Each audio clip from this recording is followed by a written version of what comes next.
పిల్ల కోపం వచ్చినట్టండి. రాణించలకమ్మా, కొందరు ఆడపిల్లలకి కోపమే అందాం. చిలకమ్మండి చిలకమ్మ, కుట్ట పగలు కుట్టాడు, ఇక్క కుదిరింది. మా గూడెం ప్రజల గుండెల్లో గూడు కట్టుకున్న దేవుడి శివుడు. మనసారా కోరుకుంటే తనివి తీరా ఆ కోరిక తీరుతుంది.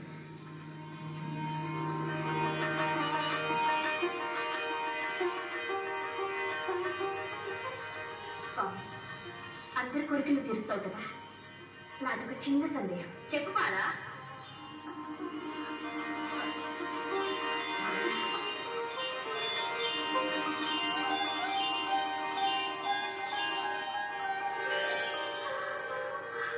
స్వామి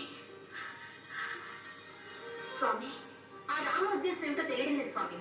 అదెవరో చిలకమో ఎక్కమో దాన్ని ప్రేమిస్తున్నాడంటావా? నాతో కాసేపు సరదాగా మాట్లాడతాడు, ఏమి ఎక్కించి తిప్పుతాడు.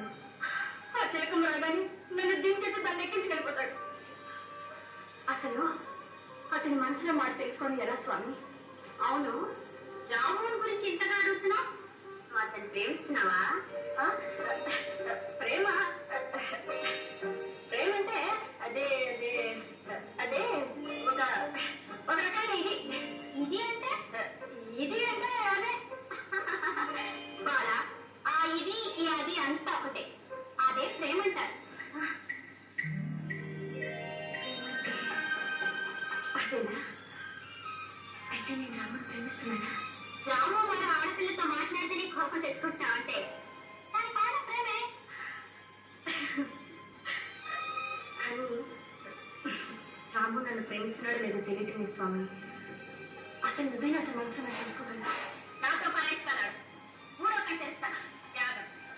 అమ్మ చూడు, నీతో హాస్యలాడతానా? నాకేదైనా మార్గం చూపించు స్వామి. అలా బ్రతుకులు ఆడుకో, తర్వాత చూపిస్తాను. బాలా, వచ్చే పౌర్ణమి నాటి రాత్రి కటిక నేల మీద పడు. మరునాటి ఉదయం తలస్నానం చేసి ఒంటి కాళ్ళ మీద 5 నిమిషాలు నిలబడు. తెల్ల చీర కట్టుకుని శుచిగా నా దగ్గరకు 6 కొబ్బరికాయలు కొట్టి నా విభూతి పెట్టుకుని రాము కంది అయస్కాంతానికి ఇరప్పు కట్టుకున్నట్టు లటక్కన అట్టుకుంటాను. అలాగే స్వామి. స్వామి, నాకు తెల్ల చీర లేదే. పిచ్చి బాధ, ఉన్న తెల్లలాగు తెల్లతో కట్టు. అలాగే స్వామి. నేను రామును ప్రేమిస్తున్నట్టు అలా చెప్పడం నాకు సిగ్గేస్తుంది. మాటల్లో చెప్పలేకపోతే చక్కటి పాటలు చెప్పు బాల. రాము కనిపించగానే పాట అందుకు, ప్రేమించు. అతన్ని ఒళ్ళో వచ్చి వాడకపోతే నా పేరు శివుడు కాదు.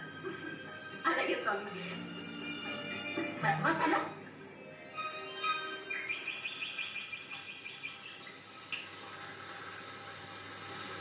అవును స్వామి, నువ్వు మనదేవుడు కదా, ఆరుమంతులో మాట్లాడుతున్నావేమిటి? నేను అర్థనాలుసుకోండి, నా ఇష్టం వచ్చిన గొంతుతో నేను మాట్లాడతాను. అనుమానిస్తే మూడో కంటేస్తాను, జాగ్రత్త. తప్పకేం స్వామి.